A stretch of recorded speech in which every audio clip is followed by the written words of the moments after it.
Hello and welcome to this Q&A from the Fertility Alliance. Today we're joined by Matthew, who's going to tell us a bit about his personal story. So thank you, Matthew, for joining us. I wonder if you want to go back to the beginning, really. Yeah, married to Ruth. We married at the end of 2012. Um, and I guess like most couples, we went on a honeymoon. We were fortunate enough to go sort of on a honeymoon straight away. And we had discussed starting a family, and we started trying from honeymoon onwards. We suffered a miscarriage at the end of sort of when we come back from our honeymoon, and continued trying, as couples do. It got sort of maybe 18 months, 2 years down the line before we sort of started seeking sort of more like professional help, because we sort of, to coin a phrase from the old Only Fools and Horses, we were quite regimented in our trying, and we thought we had ticked all the boxes, and yeah, it just didn't happen. And then we sort of dug a bit deeper and got diagnosis. Um, yeah, and sort of eventually sort of had to come to the conclusion that we were going to sort of actively stop trying, as it were, and eventually made the decision to live childless, not through choice. And what was the diagnosis that you were given? So Ruth was diagnosed with PCOS. Um, I forget acronyms, I'm terrible with them. Um, Polycystic Ovary syndrome. ovarian. That's the one, that's the kiddie. And we did look at going down IVF. We had quite a traumatic meeting with the NHS, which might be the story of others. For us, it was, we were told within minutes that we were too old, in essence, too fat, and they wouldn't help us. And that's when you sort of have that catch 22 question of, do we go privately? And if so, how many, how many rounds do we allow ourselves to legitimately try? And you made the decision not to do that. We did, yes. Yeah, we did. We did look into it. We looked into sort of all options really. But we came to the conclusion, or came to the decision, that we wouldn't progress with it. And for you at that time, was that a difficult decision? Um, well, I think we were really together on this whole journey. We sort of it's easy to say that one person is the issue, but we had done everything as a couple, so we sort of treated it as it was us, not one of us, um, going through it, and we sort of spent countless times discussing it and really sort of going into um, the nitty gritty of it, and we both almost sort of went away and processed it individually, and we did process it together, and we sort of came to the conclusion that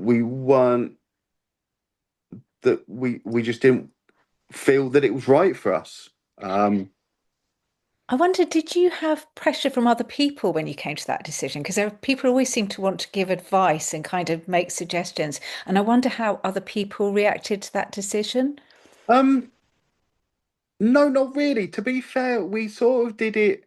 We did it in house. We didn't sort of really, advertise the fact that that's what we were thinking about when we sort of made our choice, and when we came to the decision we did then sort of tell close friends, loved ones, family, that kind of thing, that this had been sort of our journey. This is what we had um, sort of navigated, what we were investigating on, and our decision. And to be fair, everyone was everyone was really kind. Um, yeah, really understanding and really kind because we had, we'd done sort of the legwork, and it just really wasn't for us. Um, I think that can be quite a brave decision in these times when there's so much pressure out there about there's this treatment and there's this and there's this and there's this. Did it feel like that to you at that time? oh, look, we live in a world that you are taught, and we live in a society where we have some values from like the 50s and 60s still, and those values are you leave school, you get a job, you get married, you start a family. And anything that sort of falls outside of that remit, you're almost seen as odd. I know that some of my friends would ask, when you're going to have a child. I'm like, it's not for want of trying, my friend. It's not for want of trying. Um, but on the whole, I would say there is always a lot of pressure because that's like, as I say, you sort of when you get married, the next thing is you start a family. Um, but we sort of, I think we were together so much on it that actually that pressure didn't really come into it. And how does it feel now dealing with those questions from strangers, the kind of do you have children type stuff? Does it get easier? Um, I guess it's who's asking and how they ask, because there's a way of asking, do you have kids? Or there are people that sometimes say, why don't you have kids? Which is a really loaded question because it could be one of a million reasons. Um, so I think it's how the question is asked. Look, we've been through that slog, and I think we are both um, almost immune to it now. I don't think you ever get immune to it, but like more immune to it than I think we ever thought we would be. And look, it is. We always look back and say, we'd have loved to have kids. Of course, we would have. We would have been the most, I believe, the most amazing parents. But the flip side is, on Sunday, I don't need to set an alarm clock. I can go on holiday whenever I want. It's like, we said when we made our decision, we have to find the joy in childlessness, and that is we both like lions. We can go away, out of season. Yeah, you just have to sort of take those small victories where you can. I think that's one of the things that people often talk about when they're going through fertility treatment and tests and all that stuff, that it feels like all of the joy is gone. And did you feel almost a sense of relief when you'd made your decision that maybe some of that could come back again? Um, yeah, I think it actually made us we grew a lot closer. We grew a lot closer, the pair of us. Because it's a bit of like the old sort of army camaraderie. We'd been to battle together and we'd come out the other side. Now, as I say, would have loved to have kids, but that wasn't our story. And the sort of experiences we have, I think, have grown us as people. Um, I would say it probably made me a better person and a more understanding person on a personal level.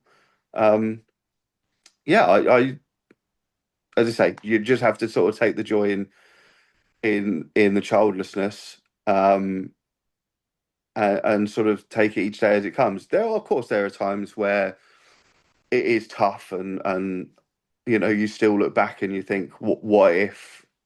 Why not us? But you do. I said earlier, you don't ever grow immune to it, but you grow hardened to it. And we made a conscious choice that we weren't going to let it rob um, the enjoyment of life and the enjoyment of one another. Do you find that some of the things that can be really difficult, like pregnancy announcements and things like that, does the sort of emotional impact of that lessen with time, do you think? Um, I might not be the best person to answer that. I know that Ruth found it difficult at times, especially when it was really raw, and some of our really close friends reached out to her before announcing like pregnancies on social media and stuff like that.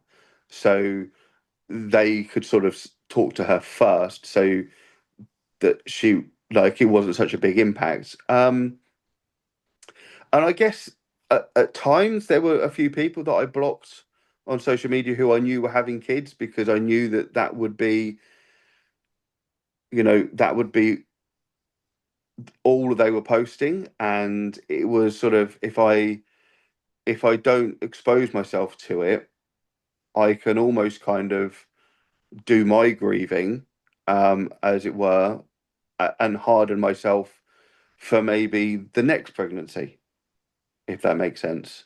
Yeah, it does. Do you think that people always understand that this has an impact on men too? I think there's often this kind of idea. No, I don't think they do. Not at all. I think there is such a stigma around men through so many subjects like mental health, infertility. There's so much good work done beneath the surface that people don't see unless they're in that boat. And the louder that you can shout and share stories like I'm doing now and like other people have done beforehand, and sort of almost be a beacon of hope to say for people to look at and say, I really resonate with that. That's I'm going through that, and I can see that, we are, oh crikey, we are 5, 6 years down the line. Probably a little bit more, to be honest. And yeah, if someone at the beginning of their journey sees this, it's not it's not the all be all and end all. It is really tough. Men do get forgotten about it. When we did our NHS meeting, they said that if we didn't come as a couple, they wouldn't see us. And we were in there for about 45 minutes, and I think the doctor spoke about 5 words to me. That was it. You do get sort of seen as the forgotten half of it. Um, yeah, it's just a societal thing. I think it's when likewise, I remember when I proposed to Ruth in a restaurant, everyone came up and congratulated her, and no one said well done to me. Like, it's just one of those things. It's so ingrained in society that men do get left behind, and that's why you know men do get forgotten in sort of this network, and as I say, in mental health and all sort of manner of things. Would you have any tips for another man who's maybe, you 5 years ago? What would you say to yourself? Oh, crikey.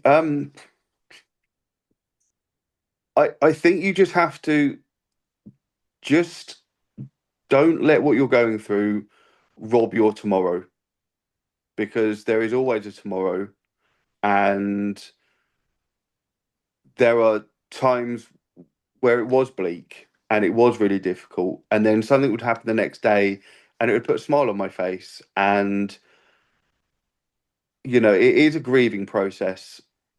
It most certainly is. And through grieving, you do learn to look at things differently and take joy in other things, and that's what you have to learn. It's really difficult. I tried and failed many times to begin with, um, but eventually you do find something that works, and you carry it with you all the time. But there will be things that make you smile, make you laugh, make you forget what you've just been through.